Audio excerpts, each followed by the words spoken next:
Military vehicles here coming in. They've come down to the commentary box here. Here we are. We've got an American model here. They're going to park up. So the first of the military vehicles now, the stonking Willis V8 Jeep has here. gone past, followed by the Jeep and then the Motorbike here. motorcycle.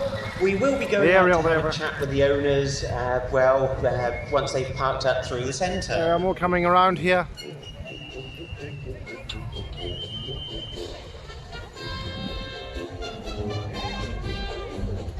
Past the commentary box here. Land Rover. That's why I used in the military over the decades. A Land Rover 110 FFR fitted for radio.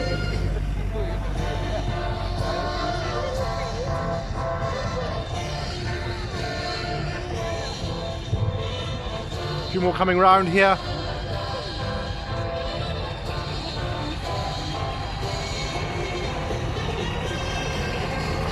Might be another import there, I'm not sure. I'll probably used on location somewhere, but you know, there we are, motorbikes here.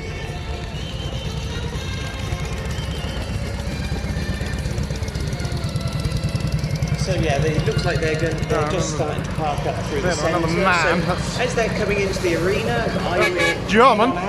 Unfortunately, there we are, another. Oh dear, we've got American job here. How come it's going to be out? I can feel it coming already. Another Willis Jeep here. So yeah, we'll go and have a chat with the owners once they've parked up and find out some information about their vehicles. Leyland Daft behind there we are.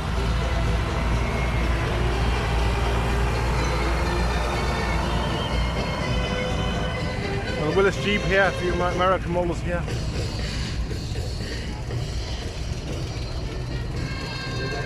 Left-hand drive, of course.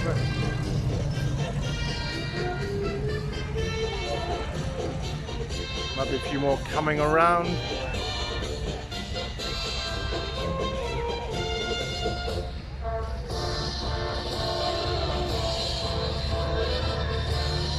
So the famous thing that vehicle drivers generally do is try and run the commentator over. So this weekend I'm going to try my hardest not to get run over.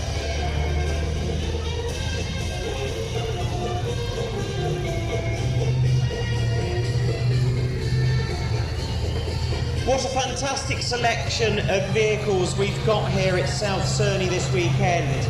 At the moment, the military vehicles, we've got commercials, tractors, cars, motorcycles, push cycles, not forgetting the steam, both the small, the scale steam and the full-size steam. So during the course of the day, we'll have many of the sections coming into the main arena, and again, we'll be chatting to some of the owners. I think it's the Alpha there. There we are. It's not very different here.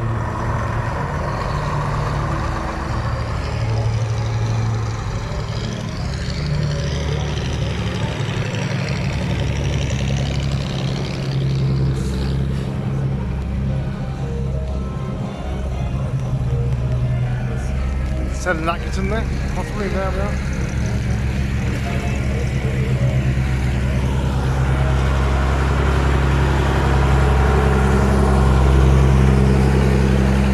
Tank here, there we are.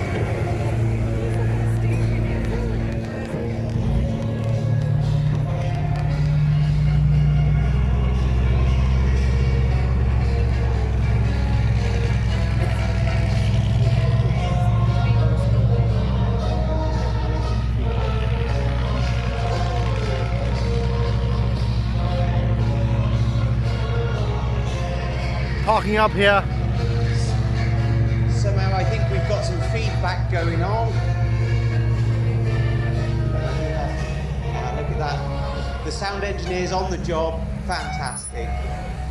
You know, one of the unsung heroes around the rally field is the sound engineers who sit in the box all day, making sure that you can hear all the commentators. And it's little hiccups like that that just need to be ironed out gently. And of course, there's not much that we can do when we're out in the arena.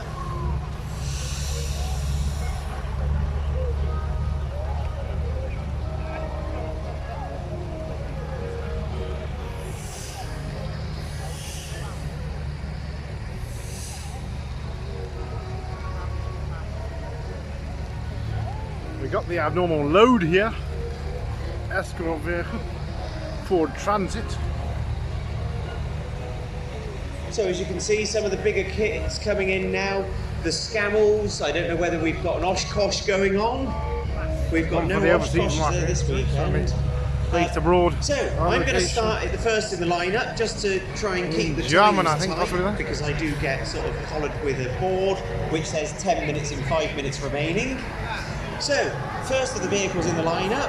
Can you tell us a little bit about this one, please? Yes, it's a GMC. It's actually a modified Chevrolet Blazer. They were made for the American military between 1983 and 86. This is an 86 model. Scamel behind here. By a 379 cubic inch V8 Detroit diesel, which is translates to 6.2 litres. So it's plenty of power. It has a 3-speed GM automatic transmission. Another Scamel behind here. 2-speed transfer box. It's only heavy haulage here. Selectable 4-wheel drive in the low rate. And it's a comfortable drive, but it's fairly basic because there's no frills on it. There's no electric windows, no air conditioning, and no radio. No doors or anything either, perhaps. There we are. I got another Scamel behind here. Like the gentleman just no said, windows at all, perhaps. A lot of vehicles. Certain vehicles. There we go. Over the years, there we are. Scamel. Thank you, but that means that they become reliable. So we'll move along the line to something a little bit on the smaller side. Can you tell us a little bit about this one? This is really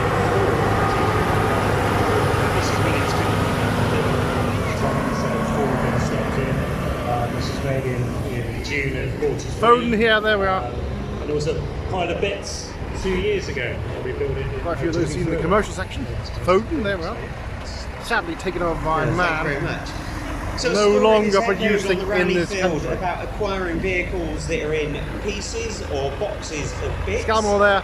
And it's just like a big jigsaw puzzle. Vehicle. When you buy a project that's in packing crates, you never know whether something's missing. Land Rover, there we are. Got near the end of the build. Workhorse Land Rover. Moving along the line to a British-built Land Rover 110 now. Can you tell us a little bit about this one? I bought it as a damaged vehicle. It's 20 years ago now. I basically rebuilt the vehicle. You're doing the commentary on the parked vehicles now. It's very good. A little bit of cheap, there we are. American flag on the back. On tow here. It's a good thing, but glad I've done it now. It's on the road and that shows. That's the main thing. That's good.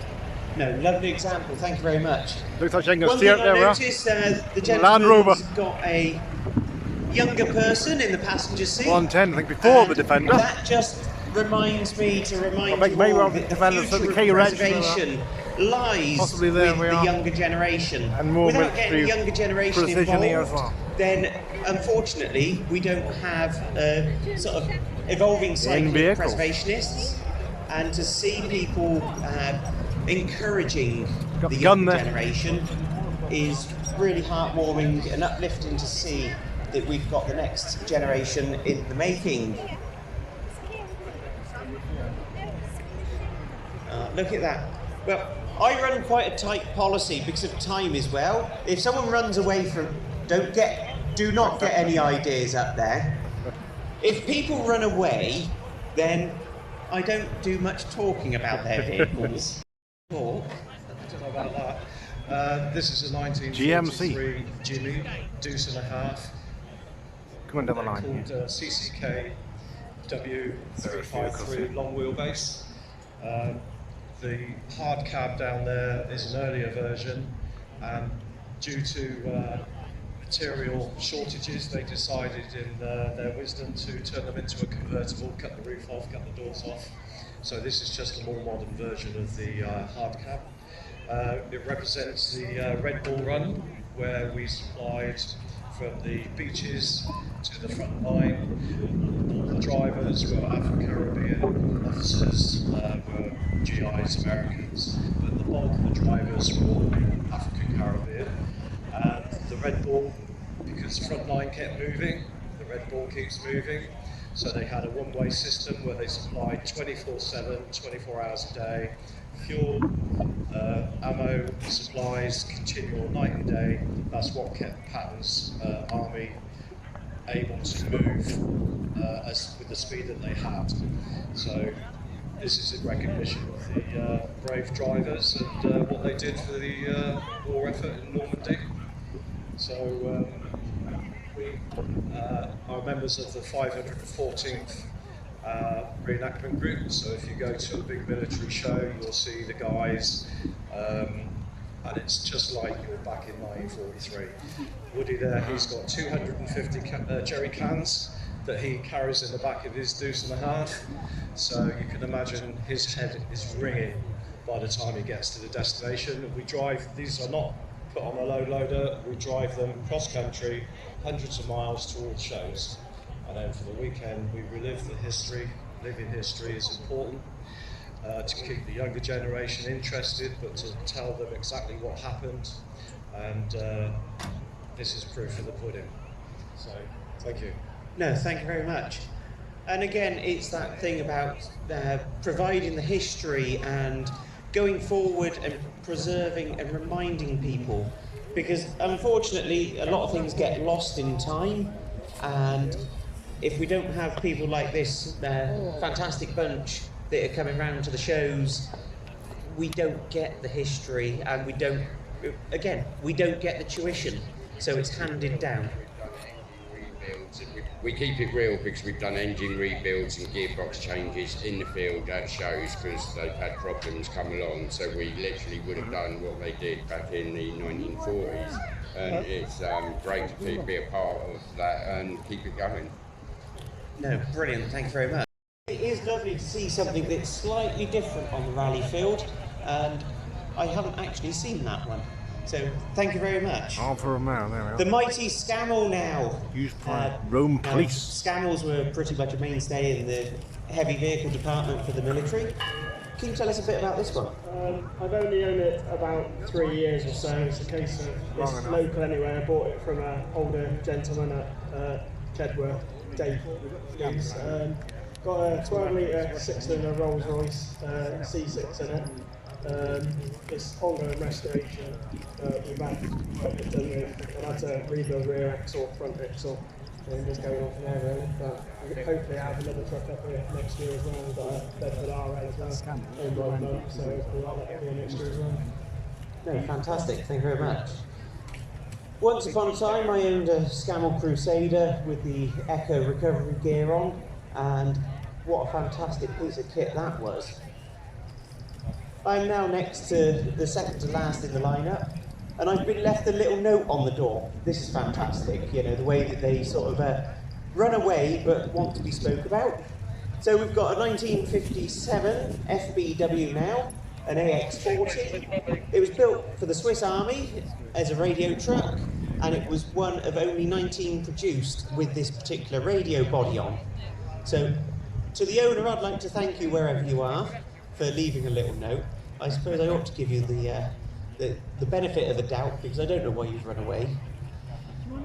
Morris Commercial now. Morris. Good quality British manufacturing and engineering. Can you tell us a bit about this one? Yeah, it's a 1952 Morris Commercial MRA1, one of about 7,000 built. I've had it for 26 years and it's still only got 30,000 miles on the clock. No, fantastic, thank you very much. You know, I was telling you all earlier about the boards that I get handed round with 10 minutes and 5 minutes on, because they do know that all the owners like to waffle on. It's not me. We've got 10 minutes on that. Oh, yes, it is. So, who wants to talk? This is fantastic. Can you tell us a bit about this one? Just that it's a 1951 Scammell Explorer owned by Nicky Owen, and it's got an L10 Cummins in it. Ah, see, for someone that didn't want to talk, you know quite a lot. So, do you drive this one regular? Crash gearbox? Yes, it's fantastic, especially when you see a young lady that's absolutely willing and got a huge... I can't describe the smile on her face sat in this vehicle. To drive a crash gearbox isn't the easiest thing in the world, but once it's mastered, they're just on song. No, thank you very much.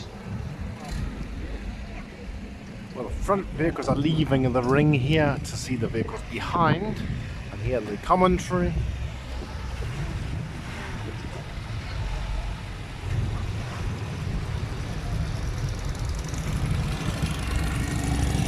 So now that they've been exposed, we've got the Scowl Commanders now, and I'm being pointed to this side.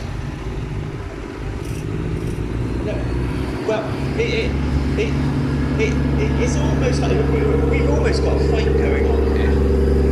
But what they don't actually realise is that my arms are reasonably long and they've parked close enough together that we can actually talk to the pair of them if we got to. So, which one of you gentlemen are going to tell us a little bit about the row of commanders? It's the only 5 in the country. He's come round again here. By a consortium of Willis there. volunteers. And we like bringing the shows. I'm assuming that these ones are the ones based at Lynham? That's correct. No, And so for the old hot, RAF of hot Lynham, days, the opening front when windscreen you go there. past there into the little village of Bradenstoke, you quite often see these vehicles parked up when they're tinkering and fettling of their evenings and weekends. But the dedication that goes into keeping these vehicles on the road is absolutely immense. The hours and hours that everyone puts into them, and like I say, a consortium of volunteers and keeping everything alive. And let's not forget the huge dedication into the fuel cost of running these things, because I'm thinking that we're probably doing gallons to the mile, not miles to the gallon. And to have the row of the 5 commanders here this weekend just goes to show the dedication. Series 2A Land Rover now. Only had a couple of Land Rovers in the section come in today. So 2A, sort of late 60s, early 70s? 1969, about February, 956 off production line. 2.25 petrol. Fully laden in various Look at that, I'm guys as having a well. side People, thrust in tank my on the face, back, 5 minutes. fully laden. Which it looks like we're on time. Heavy haulage, yeah. So yeah, 2.25 petrol engine. So when Land Rover went on to the Series 3, they then went with diesel is basically the most common of the power plants. Like I said earlier, petrol was our combustion material up until the sort of late 60s, early 70s, and then the advancements with the diesel engine really progressed and gave us the diesel engine that we know today. Shout out, as they say, to the Americans here. The one thing from running these big vehicles myself, the commercial vehicles, buses and coaches, one thing I can tell you is the fuel bills that you get. Just to come away for a weekend, the fuel that these vehicles are going to be costing, especially now at the best part of £2 a litre, and when you think that most of the bigger vehicles that are on the rally field, if you're doing 10 miles to the gallon, you can appreciate the fuel costs involved.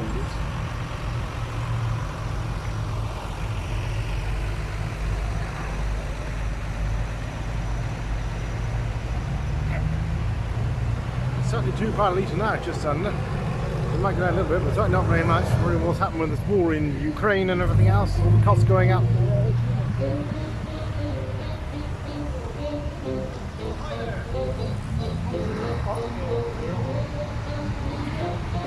So the lorry microphone's gone off there.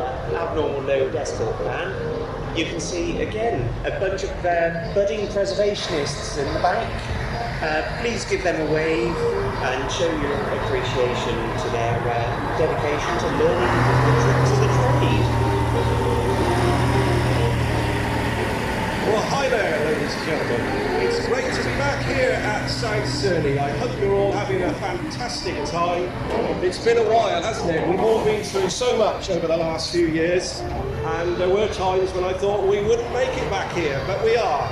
As our monarch, the Queen, said we would meet again, and she was absolutely right.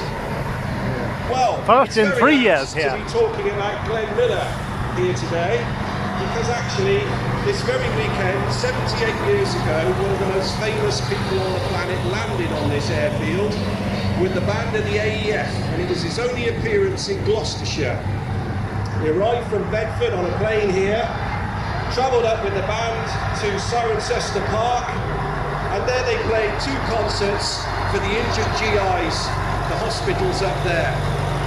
Halfway through, they broke up the left-hand drive here. And actually went and met some of the really badly injured GIs in the wards. Right on location. Back down the road to South Cerney, Different and actually countries. had a meal in that mess over there. And then he flew out in August 1944. And Glenn had arrived here in June of 1944 with this band, which he put together in America to entertain the troops and basically to raise their morale, to give them a hunk of home, as he described it. And as we know, of course, he remained here right the way through until December. He actually had 2 bouts of pneumonia, because if you see photographs of Glenn Miller when he was in Britain, he did look pretty ill. Of course, history records that he flew out of Twinwood Airfield on the 15th of December, and the idea was to go to France to set up all the facilities and the arrangements for the band of the AEF to play to some of the troops in re-liberated France. But unfortunately, as we know, the engine on his plane froze up over the English Channel, and he didn't arrive, and 2 other men were killed in the process. So we always commemorate the memory of Major Alton G. Miller for this weekend, because it was a significant moment in Gloucestershire history that that great band leader, who we still talk about to this very day, is commemorated in that way. Now, from one great wartime hero to another. Do you recognise this song? It sounds from the wartime, doesn't it? Who's going to be singing in a minute? Can you name her? Get ready. Dame Vera Lynn. Vera Lynn, the late Dame Vera Lynn. Treasure, if ever there was one. And of course, since we last met, we have lost Dame Vera. She died in the first year of COVID. And we miss her. What a great, great lady she was.